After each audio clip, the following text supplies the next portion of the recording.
Hola, ¿qué tal? Soy Belén Galletero y soy profesora en la Universidad de Castilla-La Mancha y también soy miembro del equipo de investigación del proyecto Problemas y Públicos Mediatizados, Emociones y Participación. Dentro de este proyecto hay varios estudios de caso y uno de ellos es el de la despoblación como problema público. Y hoy en concreto vengo a contaros qué puede hacer el periodismo para contribuir a ese reto demográfico, los resultados de un trabajo que específicamente se pregunta por las funciones del periodismo y de los medios de comunicación locales. Cuando empezamos a estudiar este estudio de caso, la despoblación, teníamos la intuición, la idea de que había tenido un creciente interés en los medios y que empezaba a salir bastante en todos los medios de comunicación, y uno de los primeros trabajos precisamente fue intentar medir ese interés mediático. Los expertos como Serafín Pazos Vidal señalan que España, aunque no es el país en el que el problema es más grave, sí es donde se ha creado una conciencia pública más amplia y donde ha entrado de lleno en la agenda política.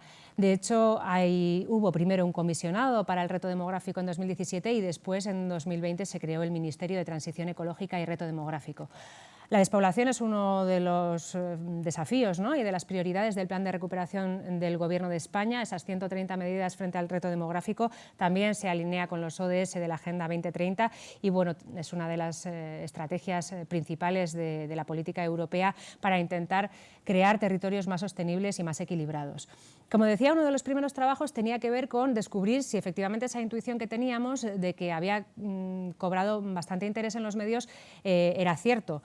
Y descubrimos, al hacer un estudio cuantitativo que abarcaba toda la década de 2012-2022, que efectivamente el interés había ido en aumento, ¿no?, especialmente a partir de 2016-2017 y con un pico importante en el 2019, cuando tuvo lugar uno de los grandes hitos de la despoblación, que fue la revuelta de la España vaciada, una gran manifestación que tuvo lugar en Madrid y que puso, digamos, el tema en el foco mediático.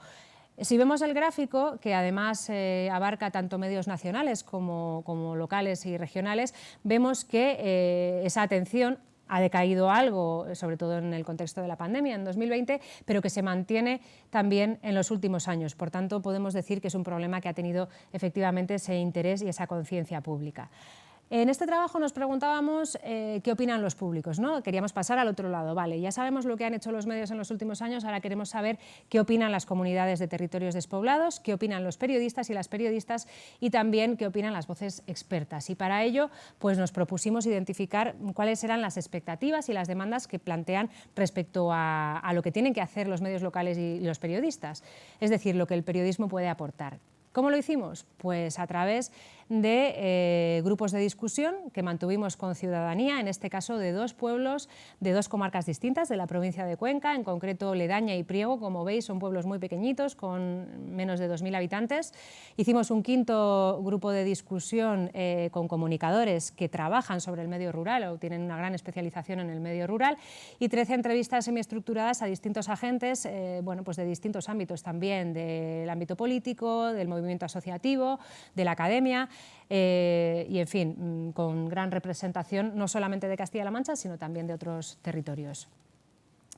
¿Qué encontramos? Encontramos que esa emergencia, esa, digamos, atención mediática creciente que habíamos visto en números, número de noticias que hacían referencia a la despoblación, también era percibida por estos colectivos que señalaban que en los últimos años había habido un giro importante y que ese giro importante lo categorizaban como la presencia de los pueblos o del medio rural en los medios de comunicación. Así lo explicaba una de las periodistas.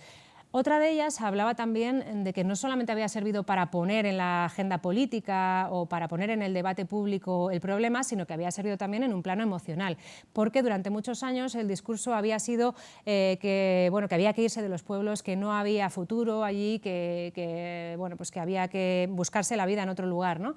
Y en cambio, pues digamos que esa revuelta de la España vaciada, sobre todo a partir de 2019, transformó un poco la visión también del medio rural que daban los medios hacia algo que podía ser cool incluso, ¿no? Como decía ella, que ser de pueblo se había convertido en algo cool. Por tanto, los medios fueron importantes para situar ese problema en las portadas, para situarlo en la agenda pública, para atraer incluso la atención de medios como Televisión Española, que dedicó un telediario entero a contar qué es lo que pasaba en lo que llamaban ellos la España vaciada, ¿no? O la España vacía. Sobre esto es cierto que en general las personas entrevistadas señalaban que la publicación del libro de Sergio del Molino, que se llama La España vaciada, supuso un hito importante porque ayudó a condensar en una metáfora pues, un problema que afectaba a muchas personas y actuó también de alguna manera como catalizador. Es cierto que después se ha cuestionado, hay mucha gente que dice la España vacía no está vacía, está llena de muchas cosas y no es desde luego el nombre más apropiado quizá para referirse a ella, pero hay que reconocerle el mérito de haber sido capaz de aglutinar un montón de sensaciones y de emociones en distintos públicos. Por tanto, muy importante sobre todo ese papel de los medios de comunicación para conseguir visibilidad. ¿Qué es lo que pasa? Que también aludían a la posibilidad de que el problema se esté instrumentalizando, es decir, está siendo utilizado pues, sobre todo por los partidos políticos porque todo el mundo quiere ponerse la bandera de la despoblación y subirse al carro, ¿no?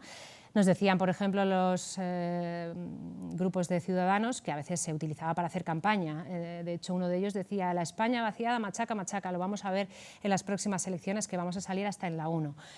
Esta idea de que se puede utilizar o bueno, que se puede instrumentalizar está dentro también del pensamiento de que es una moda, ¿no? Pues está de moda, se ha puesto de moda y como moda pasará de moda también y por tanto se percibe también el riesgo de que pierda la atención.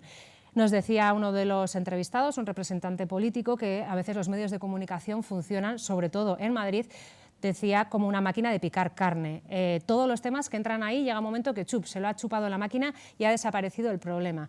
Sale una noticia a las 11 de la mañana y a las 4 de la tarde parece que ya es de hace una semana. Y entonces, bueno, pues el problema puede estar en los medios, pero puede desaparecer también con la misma rapidez, prácticamente con la que ha crecido, ¿no? Y bueno, pues entre los colectivos afectados pues tienen la sensación de que tienen que estar ahí recordando que ese tema existe, que no se pierda la atención porque corren el riesgo efectivamente de que sea una moda y que pase a un segundo plano más adelante, ¿no? Cuando hay otros asuntos. Vimos también que los discursos se construían sobre un eje muy claro que estaba trazado desde la idea de dentro fuera, ¿no? Nosotros, ellos. En el caso de los periodistas eso se reflejaba de una manera muy clara con nosotros, los medios locales, y ellos, los de Madrid. De hecho, Madrid aparece como la figura simbólica de los medios nacionales y de los que no entienden lo que ocurre en el medio rural, ¿no? Uno de los periodistas hablaba, yo les pido a los grandes medios, porque ellos son muy influyentes, que cuenten estas cosas. Él también era medio de comunicación, pero son ellos los grandes medios y nosotros que somos, digamos, diferentes, ¿no? Entonces hay una distinción muy clara. Consideran, por supuesto, que los medios nacionales no hablan más que de la política nacional y no entienden lo que ocurre fuera de la capital. En las comunidades, como igual, ¿no? Entendían que los de fuera son pues eso, la gente que viene, pero no entiende la vida en el pueblo. ¿Cómo se convierten los periodistas, digamos, en aliados, ¿no? O en parte de las comunidades? Pues sobre todo a través de la experiencia, de tener un vínculo emocional con los pueblos o con el medio rural. Es decir, da igual que seas un especialista, que tengas más conocimientos o que seas un experto en políticas públicas sobre despoblación, porque lo que se valora por parte de esas comunidades es que seas parte de la comunidad, ¿no? Que el periodista esté integrado en la vida del pueblo. Los comunicadores nos decían, por ejemplo, que los periodistas que trabajan en estos territorios tienen que ser militantes con la despoblación y también se describían a sí mismos como personas que estaban muy vinculadas, ¿no? Emocionalmente a los pueblos. Cuando les pedías que se presentaran, pues rápidamente decían, bueno, yo soy de Soria, ¿no? La provincia más pequeña en número de habitantes, o soy de un pueblo pequeñito y a mí eso de alguna manera me ha llegado, es decir, el vínculo con la despoblación era parte de su rasgo identitario, digamos. Por tanto, para los periodistas el valor de lo experiencial estaba por encima, para un periodista rural el valor de la experiencia y de la vivencia está por encima del conocimiento o del saber, podríamos decir, ¿no? También los expertos coincidían en que hay que vivir allí, hay que ir a verlo, hay que vivirlo y conocer la realidad de forma directa para no contarlo, pues como lo cuentan a veces los medios de fuera que vienen a hacer una cobertura y a veces pues o bien está sesgada o bien se hace desde una posición de superioridad o basada en estereotipos y por tanto valoran mucho el hecho de tener ese conocimiento sobre el terreno. Hay que decir que esta cercanía también puede implicar ciertos riesgos, ¿no? Como han demostrado algunos estudios en otros lugares del planeta, como por ejemplo en Australia, que parece que nos queda muy lejos, pero también se investiga sobre las comunidades locales y los medios, y una de las conclusiones del estudio de Natalie Freeman es precisamente que a veces cuando la comunidad y el periodista está demasiado cerca, pues el periodismo deja de hacer una función crítica porque no quiere meterse en asuntos, digamos, espinosos, ¿no? Que sabe que va a crear cierta controversia, digamos, entre los vecinos. Esto lo encontrábamos también en el testimonio que decía que, bueno, pues que a veces para un periodista local pues puede ser difícil hacer frente a las presiones, ¿no? o sustraerse a la idea de que te llame alguien y te diga cuenta esto y cuéntalo desde mi perspectiva.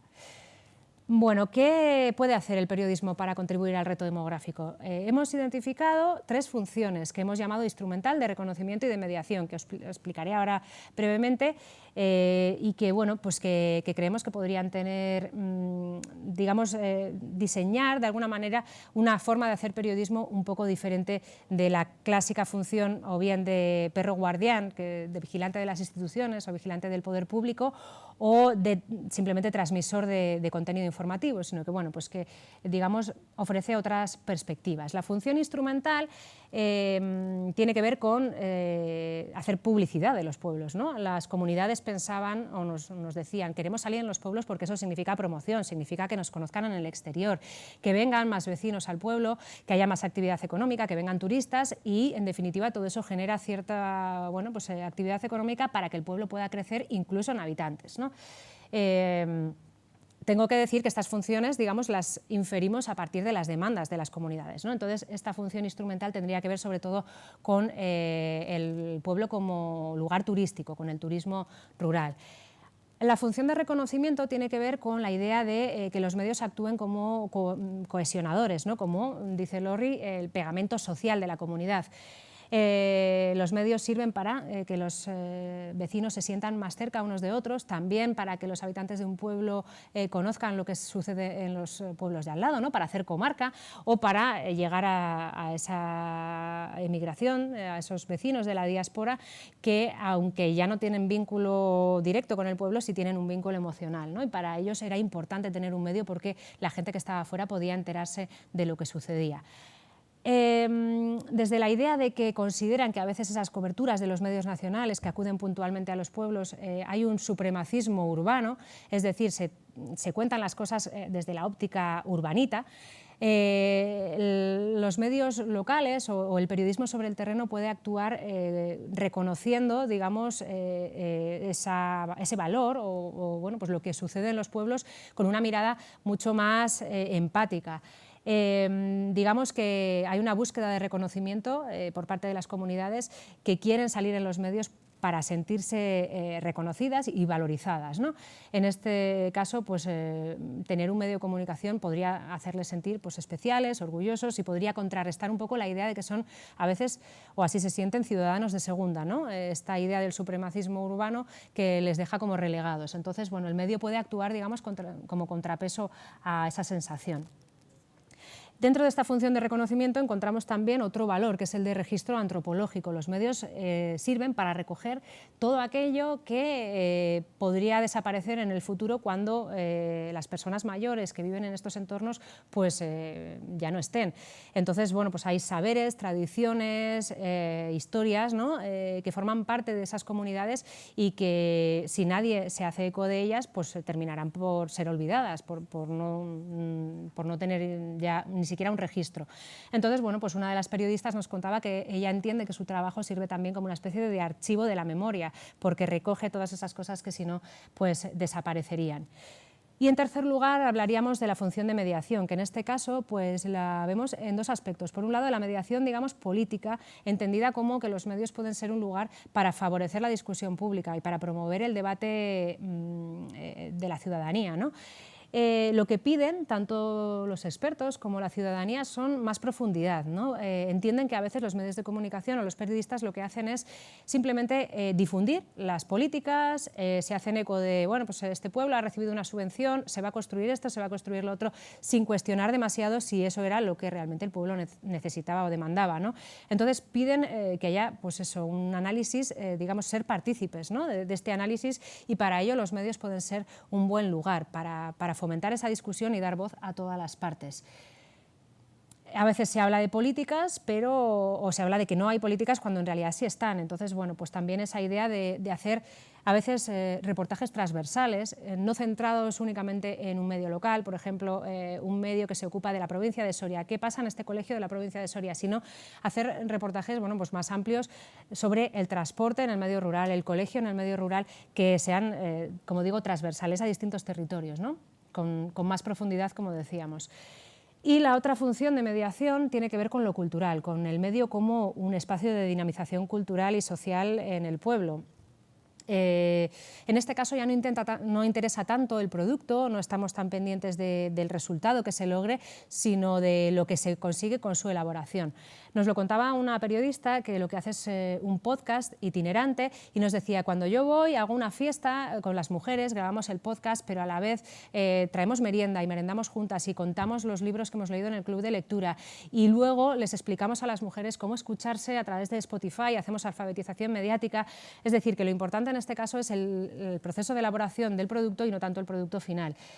Hay que tener en cuenta que en estos pueblos a veces pues, no hay una gran actividad cultural, no la hay digamos, todas las semanas, ¿no? Entonces, bueno, tener ese espacio de dinamización, de poder hacer actividades, es como tener un recurso más para poder bueno, pues reunirse y hablar de cosas. Entonces, bueno, pues también estas emisoras a veces locales o estos podcasts, o tenga el formato que tenga, pues puede servir para ser un atractivo más y un dinamizador cultural del territorio. Conclusiones, bueno, ¿a dónde nos lleva todo esto que os he contado? Bueno, a la idea de que en estos territorios se apuesta por un periodismo militante.